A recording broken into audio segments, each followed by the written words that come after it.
Kakenhuan kinong Tibet ki bahasa Shillong ha ka kharat trek nailar arajar arpun rio.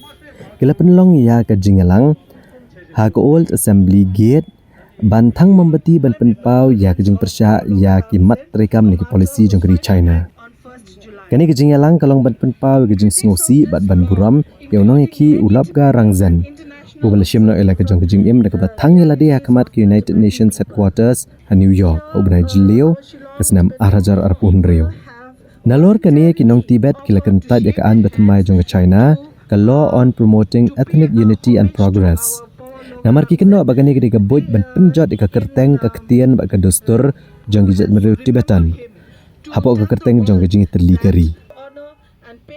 Ha kani ka program kinong yalam kum ke MP Barim yang Chen Dolkar sharing dolma bat settlement officer sharing dorji leshim bentalang.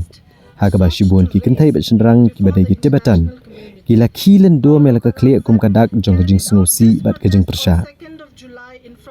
Kani ka kenhuan kala kadawru ya kajing don ki nyau teli kimat jing dawah kemat kepertai bentuk kelar ya kajing penkan ya kahok long breu man breu hat Tibet ban itu kajing la luat jong ke Tibet baik kila kentu do kari India ban yang scam persya kajing man her tmab kajing penkan pot jong ke China. Tibetan community Shillong have gathered here to pay homage to the martyr Paul Loga Lamsen. The word Paul means martyr in our Tibetan language. He has self-immolated himself on 2nd July in front of United Nations headquarters. So he self-immolated so that the international community to draw the attention of the international community that the situation in Tibet is very bad.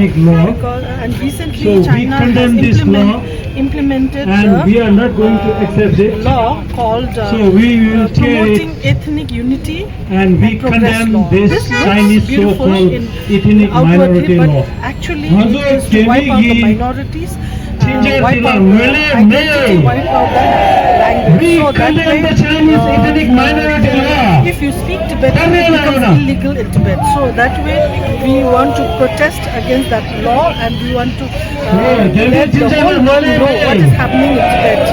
So for that reason, we are here to pay homage to our Martyr Paul Loga and many others who have sacrificed their lives for the cause of Tibet.